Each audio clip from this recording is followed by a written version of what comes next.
Kristen. Muslim mau kembali ke asal Kristen. Baik, kalau Muslim boleh saya bertanya sedikit? Ya, Udah berapa Muslim? Berapa lama Muslim? aku 7 tahun ikut mantan suami. Oh, ikut mantan suami 7 tahun. Sebelumnya itu Kristen juga. Kristen. Selama Kenapa saya gini dulu? Kenapa saya tuh mau ikut Muslim waktu itu kan saya kayak suka gitu kan lihat orang tuh bisa sholat, bisa ini, bisa itu, atau nggak bisa ngomongin orang, atau bisa nggak iniin orang. Tapi pas aku berjalan 7 tahun di sana jadi orang Muslim, saya tidak pernah diajarkan tentang Muslim. Bahkan biarpun mereka di satu kampung tuh kalau mereka habis sholat aja bisa ngomongin orang gitu. Terus kedua lagi mereka tuh bisa punya istri lebih dari 1 bahkan 4. Oh, Saya baik. tidak mau lagi gitu. Jadi gini, Mbak, ya untuk masalah ngomongin orang gibah ya, gibah itu dilarang di dalam agama Islam. Jadi kalau ada Muslim yang menggibah ngomongin orang, itu adalah oknum yang melanggar ajaran Islam. Mending ada aturannya, kan di Islam dilarang gibah. Coba kalau di Kristen nggak ada aturan untuk larangan gibah. Itu pula Mbak masalahnya. Mau ngomongin orang nggak ada larangannya di Kristen itu. Karena nggak ada syariatnya di Kristen, larangan ini, larangan itu, bebas kayak gitu. Bahkan masalah warisan pun ya nggak ada Kristen. Bagaimana cara membagi waris atau bagaimana caranya menikah, nggak ada seperti di Islam. Mbak kan pernah menikah tuh ya dengan Muslim. Pastikan rukun nikah ada 5. Ada orang tua Mbak, ada suami Mbak, ada Mbak sendiri. Terus juga ada saksi 2 orang kan waktu Anda menikah. Coba di Kristen mana ada aturan kayak gitu? Gak ada aturan nikah di Kristen. Lalu kalau kita ke Kristen, ya mau kayak gimana? Gak ada aturan nikah, maka ya mohon maaf, apa yang kita lakukan dengan pasangan kita artinya zina selamanya gitu. Terus yang kedua, tanggapan saya ya tentang masalah yang Anda katakan, Islam boleh beristri lebih dari 1. Mbak, Nah itu yang aku nggak suka. Baik, saya akan kasih penjelasan sedikit Mbak ya. Sebelum agama Islam datang ya, itu ada ajaran nabi-nabi terdahulu ya. Di kitab Anda ya, di kitab Kristen ada namanya Nabi Daud. Istrinya itu 700, gundiknya itu ada 300. Jadi ini Nabi Daud istrinya 1000. Lanjut ke Salomo, istrinya ada 700. Lanjut ke zaman Yesus, Yesus nggak ada melarang poligami, nggak ada menyinggung atau membatasi poligami. Nggak ada Yesus mengajarkan tentang masalah poligami atau melarang poligami. Yesus hanya melarang untuk bercerai. Apa yang disatukan oleh Tuhan itu tidak dapat diceraikan oleh manusia. Jadi kayak gitu. Nah, Islam datang membatasi poligami.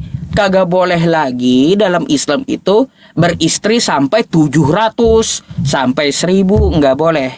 Islam datang membatasi. Islam mengatur istri lebih 1 maksimal 4 aja boleh. Itu pun kalau bisa adil.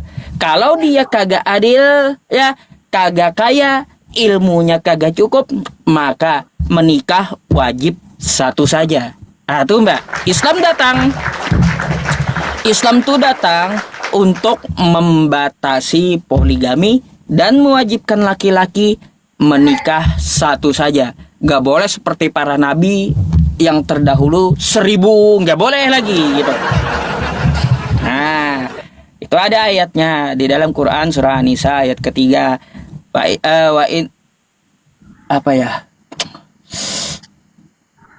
in khiftum alla ta'dilu fawahidah, kayak gitu. Intinya menikah itu 1 aja gitu. Quran surah An-Nisa ayat ketiga. Wa in khiftum alla tuqsitu fil yatama fankihu ma taba lakum minan nisa'i masna wa sulasa wa ruba' wa in khiftum alla ta'dilu fawahidah. Wajib menikah 1 saja kalau tidak mampu adil, baik dari segi ekonomi ataupun dari segi ilmu. Jadi kayak gitu Mbak.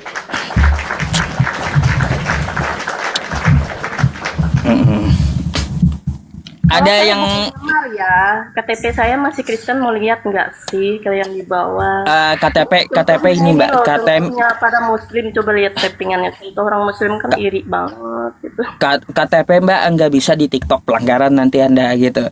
Ya mungkin ada ditanyakan lagi hal yang lainnya. Jadi kan mungkin udah ngerti ya, di Kristen tidak ada larangan poligami dan tidak ada batasan dari istri. Tapi Islam mewajibkan untuk menikah satu saja gitu. Pertanyaan yang bagus Mbak. Mungkin ada lagi yang Anda janggal menurut Anda dalam agama Islam. Silakan saja kalau Anda mau menanyakan. Nggak ada Awas, sih, awas. cuman aku nanya aja gitu loh. Ajaran Muslim itu memang haruskah kita disakiti dan haruskah kita menerima pelakor dan suami kita nikah lagi gitu? Memang harus kayak gitu ya? Jadi Mbak, ini saya bukakan aja ya ayat dalam agama Islam ya. Jadi di dalam agama Islam itu laki-laki itu menikah satu saja nih. Anisa ayat 3. Biar Anda tahu ya ayatnya. Jadi Islam tuh datang membatasi gitu, membatasi dia itu. Nih, saya bukakan biar Mbak juga sedikit teredukasi tentang ayatnya ya. Nih, fa in khiftum alla ta'dilu fawahidah. Nih, ya jadi akan tetapi jika kamu ya khawatir tidak akan mampu berlaku adil, maka nikahilah seorang saja. Kan gitu.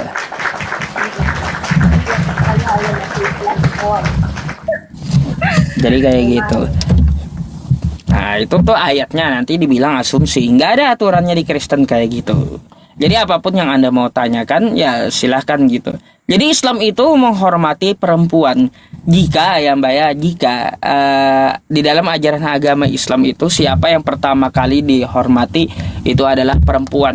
Baik dari Al-Quran maupun dari hadis Nabi gitu. Quran surah Luqman ayat 15. Wa wasainal insana biwalidai hamalat ummuhu wahnan ala wahni wa fisaluhu. Ibu dulu yang dihormati. Nabi juga ditanya tentang masalah siapa yang dihormati di muka bumi. Perempuan, ibu dulu. Yang kedua siapa lagi? Perempuan lagi, ibu lagi. Yang ketiga siapa lagi? Ya perempuan lagi, ibu lagi. Yang keempat baru laki-laki. Jadi di dalam agama Islam sangat menghormati dan meninggikan perempuan gitu. Iya. Jadi kalau di Kalimantan memang jarang sih yang kayak gitu. Di Kalimantan mana? Saya di Kalimantan Tengah, Kota Palangkaraya. Oh, Palangkaraya. Saya sering ke Palangkaraya, soalnya kan saya Banjarmasin. Oh ya? Saya di Banjarmasin. Kan berapa kali ya? Enggak kehitung lagi saya ke Palangkaraya.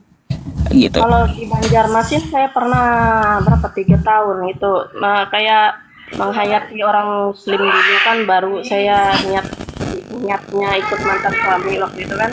Tapi karena tidak pernah diajarkan, tidak pernah. Aku ingat satu kali waktu kalimat waktu ubah dulu, yaitu asyhadu alla ilaha illallah wa asyhadu anna Muhammad Rasulullah. Itu aja sih yang aku ingat, tapi tidak pernah diajarkan.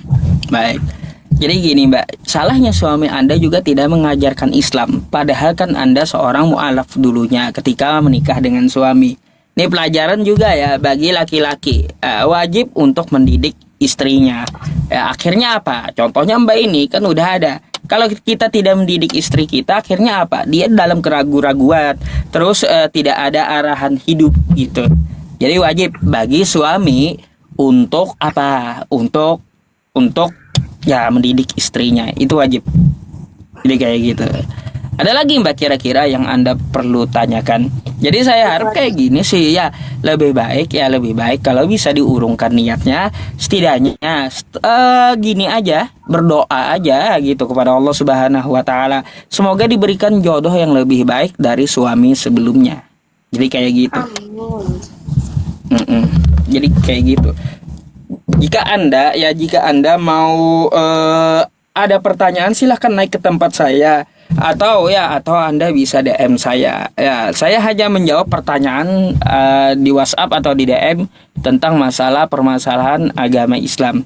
Tapi kalau untuk hal-hal yang tidak penting biasanya saya tidak menjawab gitu. Iya betul, karena saya juga nggak terlalu suka juga sih. Buang-buang ini kan apa yuk? Jar orang Banjar tuh apa? Membuang liur basi. Ya kalau bujur aja inggih. Ada lagi kira-kira pian hendak bertakun. Mulun dah pada. Oke, makasih. Assalamualaikum. Sama-sama.